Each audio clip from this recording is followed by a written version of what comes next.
ออกข่าวหมายสงครามเร็วแล้วข่าวที่ห้องพี่น้องเขามาเดี๋ยวเจอที่ก้องนะครับเนาะที่วัดที่กองมูที่วัดพระธาตุที่อันดีเลที่หนึ่งนะครับเนาะชื่อมันว่าวัดอย่างวัดเหรียญสาลีสีเมืองแก่นนะครับเนาะวัดเหรียญสาลีสีเมืองแก่นนะครับเมืองแก่นนะครับเนาะสุดท้ายได้วันของขนมเขาโมห่อขนมโมห่อพิษก็ของบันของขนมนะครับเอามาเหรียญด้วยจังหวะขนม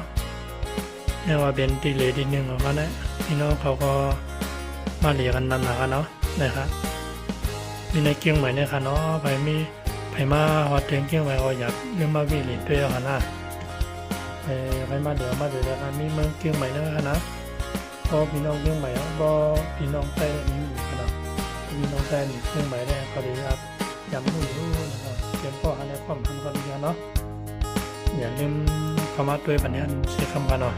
อย่าเข้ามาด้วยจังหวัดยาวๆกันเนาะมาครับกลางก็กลางหนังกันเนาะเนี่ยครับกลางเด็กกลางวางกันนะเขาค่ะเด็กไทยวันชอบหนังเป็นไทยไรนั่งกันเนาะนะครับมาเลยจะมาเนาะนะครับราคา2 ตัวนะครับเนาะข้างบนว่าบนตึกสร้างไว้อยู่บนไปสร้างเยอะนะครับเนาะนะครับมาด้วยจังหวัดยาวๆกันเนาะคำว่าค่ะเด็กเขาเมื่อในเกียงปุ่นในวิหารปุ่นนะครับ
คำแนวเขามาดังในเกียงอย่างนั้นในเกียงในวิหารยาวนะครับเนาะมาย้อนไว้สามาไว้พระคำนึงนะครับเนาะ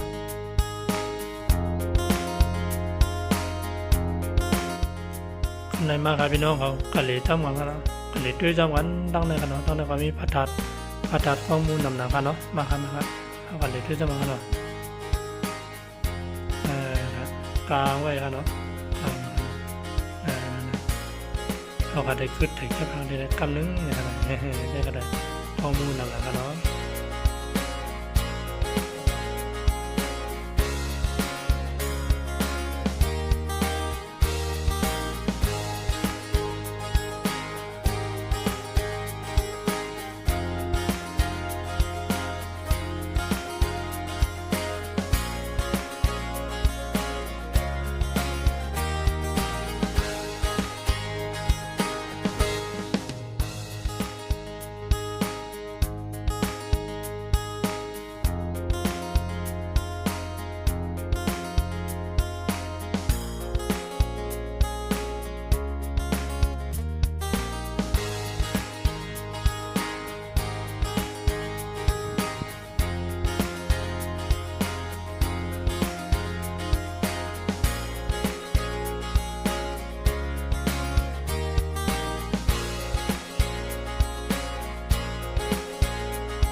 จองโอเคครับพี่น้องเขา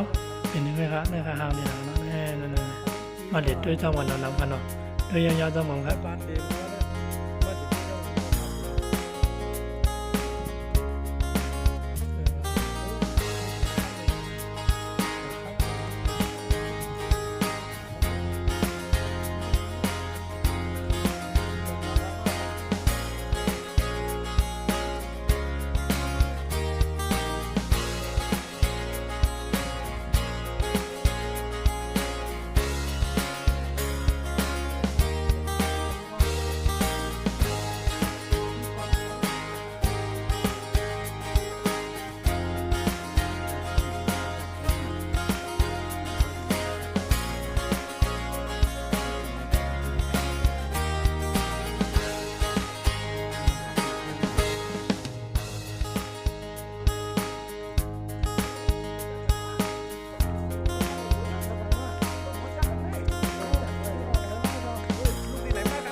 ความร้อนเนี่ยอุปกรณ์มีความร้อนสูงเกินเลย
ตอนนั้นก็เป็นดังลงดังขึ้นมันดังนึงนะครับเนาะทำแล้วเขาก็เด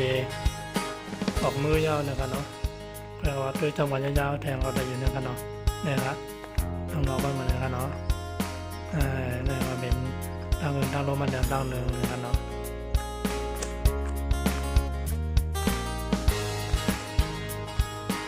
ดังน้องกันเลยครับเนาะได้เป็นส่วนบอกกันเนาะผมบอกว่าวันนี้ทางเสือทางสั่งซีเขาทางตัวซัดไว้น้องๆเลยครับน้องนะครับวันนี้ครับพี่น้องครับ